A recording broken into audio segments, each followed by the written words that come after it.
Hi everyone, back here to show you today a basic 4-section highlighting technique. Just a basic technique.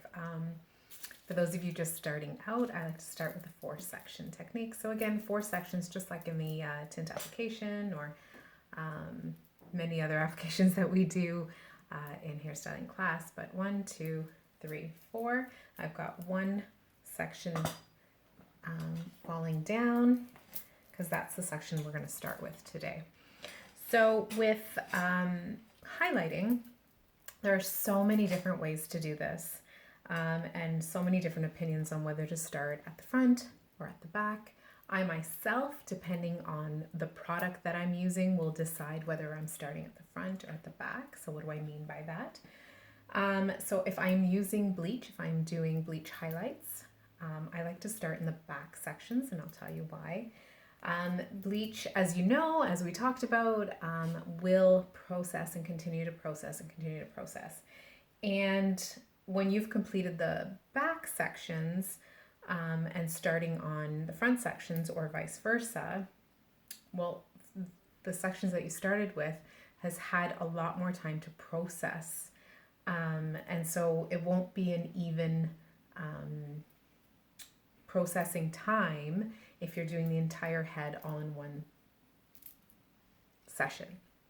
So what I like to do, because I like to keep my bleach fresh, I like to start in the back. So I will start in the back, I will do the back 2 quadrants, and then I will freshen up my bleach to start in the front and keep an eye on the back, and that way if the back processes quicker than the front, then I can take those foils out and easily wash the back of my client's head and then come back, not wash, rinse, and then come back and continue and complete the front 2 sections without getting water on them and stopping that process. So that's why I like to start in the back when I use bleach. When I'm using hair color, because of the timer and everything, the built-in timer in hair color, I can start at the front and then do a fresh bowl of color for the back and process it, leave that on for as long as I need to for the back to process, and then wash it all in one step. So hopefully you understand what I mean by that. But that's why I'm saying sometimes people start in the front, sometimes people start in the back, and for me it's a personal preference depending on the product that I'm using. So today I'm just going to put in a couple of foils just to show you how a basic highlighting technique happens. So I'm just going to start here in the front, and I'm going to try and position myself here so that you can see what I'm doing. All right, so for this process, you'll need a tint bowl and a tint brush. And again, in this case, I am using conditioner. And if you're practicing at home, conditioner is great. You will need some foil.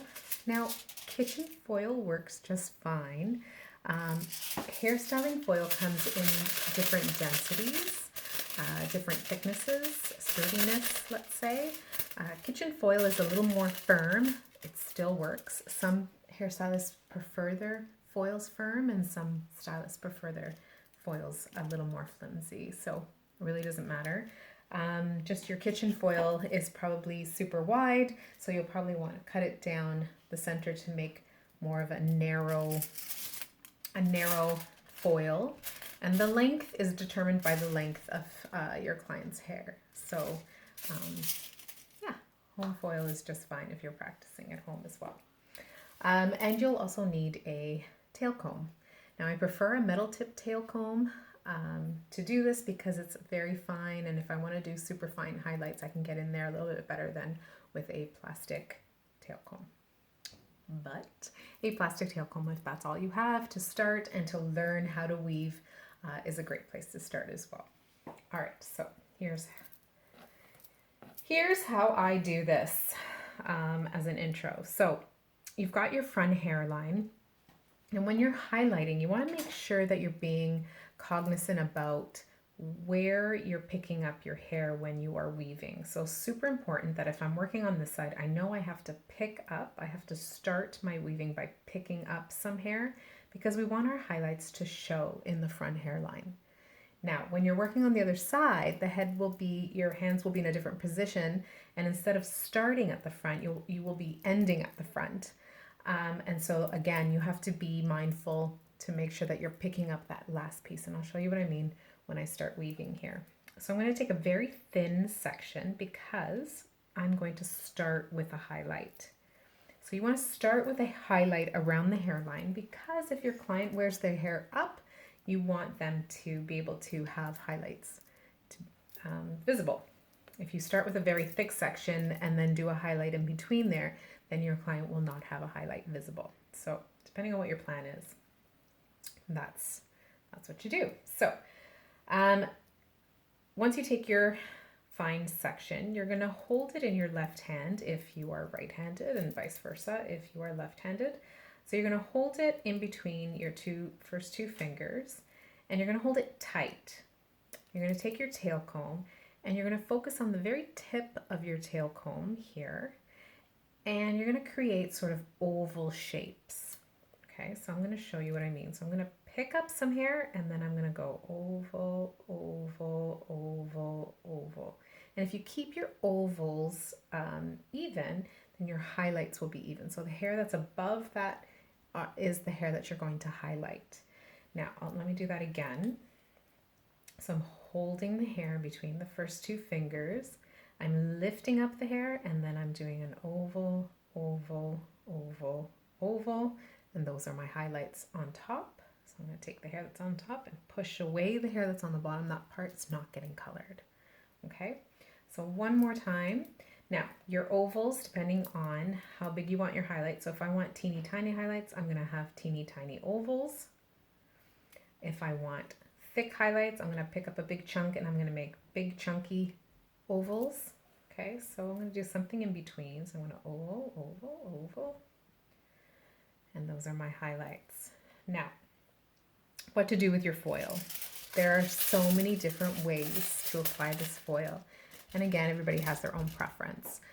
When I first learned, I was taught to fold my foil over twice to create a firm ledge, so that when I place this underneath, there is a firm ledge close to the scalp. You can also use your tail comb to either place in front or behind the foil, so that when you place it up, again, you've got that firm hold and you slide your way out in order to color the hair. So we can do that. Your thumb and your finger can hold the foil in place. Now, if this was a live person and I had it, or I had an extra hand, I would tilt her head a little bit that way to help me with this, but I don't have that luxury right now. So then you dip your tint bowl. So I've got my left hand holding the foil in the hair, and I've got my tint brush with color. When you apply, you don't want to start right at the root with all that chunky color on your brush, because you can make the color go over into the areas that you don't want it to go, and that's called bleeding, but we'll talk a little bit more about that. So I like to start in the center to get rid of that big chunkiness, curl the hair over to make sure that the hair is going to be in the package, and then slide my way up as close to the edge as I can without going over. Okay. You also need to know your product. So if I was using bleach, I know that my bleach will swell, and that can run the risk of sliding over that line there and creating a bleeding line. So highlights are vertical, and if you get color over that line, you'll end up with a solid line of bleeding going in the opposite direction.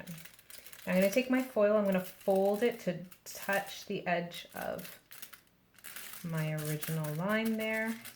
Fold it in half. Use your comb to create a crease and fold that over. And do the same thing on the other side and fold it over, and there's your package. Okay. Then you take, now what you do next will determine the rest of your pattern for these highlights. So if you take a big section, you have to make sure that each one in between is the same. So I like to take, I don't know, what is that, about a 1/2 inch of hair all the way across. I'm gonna let that drop, clip this out of my way. So nice and tight out of your way so that it's not loose and messy and in your way. From that section, I'm going to take like 3 millimeters, a nice thin section. And all of this hair is not getting colored, that's in between the foil. This thin section that I take on top is what I'm going to weave. So I'm going to do my oval, oval, oval, oval. I weave the hair. Now remember, if you're weaving thick highlights to start, you want to continue that unless you're doing an altering in between. I'm just going to raise my sleeve. I'm going to put my foil underneath. This is that folded foil that I had used, that I had folded. I'm going to take my color, apply it to the center, and pull the hair down. And you can slide your way up a little bit and pull that hair. Now this is a little easier if she's tilted to the side a little bit, but so far so good, not too bad. Apply and slowly work your way up to the edge. You don't want to go over that edge and create bleeding. Now I'm going to crease the edge, fold it over, and knead it up.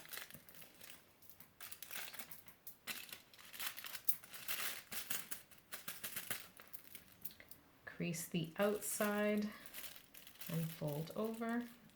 Crease the outside, fold over. And there's your second package. I'll do that one more time. And so this continues. And highlighting is a lot of work, which is why it costs so much. Now, what I love about highlighting is how artistic you can be. So, I mean, even to start, you can have thick highlights, you can have thin highlights.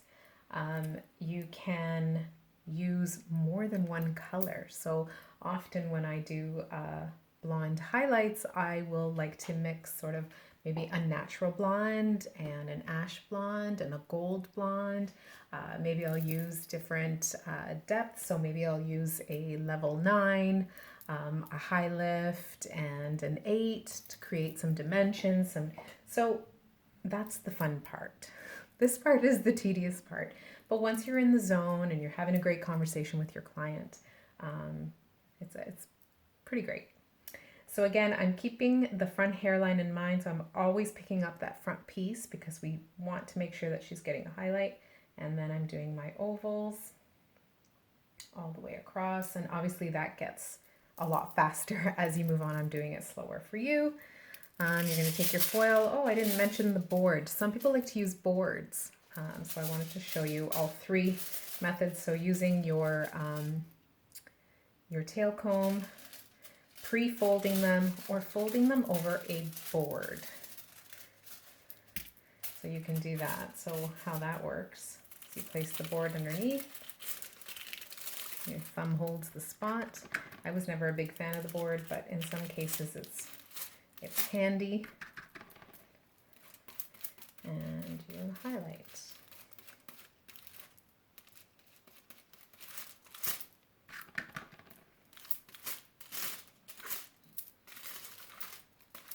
Get all that hair in, make sure it's good and saturated. Pull those ends down. See, I'm not a big fan of the board, but I like to show you different options. Different people like different things. Nothing is better than the other. It's just what you prefer. So I pulled the board out. I'm going to stick my hand there. And so I've got some bubbling here that I just want to pull down so that I know they are in the package. There we go. Fold my foil and knead it up. So you'll notice I'm super neat with my foils. I'm just, when I fold them, I'm meeting it up. I'm not going over, I'm not going on a diagonal. I'm meeting it right up to that original line that I created. Create my crease on the outside of the last highlight on either side. and then just tap it to keep it in place. And so I've got some foils in there, and I'll just continue that all the way up. Okay, and that's how you highlight hair. Anything else that I want to say about that? So processing depends on the product that you're using. So if you're using hair color, it will process for as long as the built-in timer in the hair color. Again, I would use 1 bowl of color for these 2 sections, and then freshen up the bowl with new color for the last 2 sections. And yeah, there you have it. 4-section basic highlights. We tried the tail comb method of applying the foil, so you can do that in front of the foil, or you can do that behind the foil, whichever way is more comfortable for you. We've done the board method, which is behind the foil, and then we did the pre-fold method, which is how I first learned. So 2 folds creates a stronger edge versus no fold edge. Great, that's it.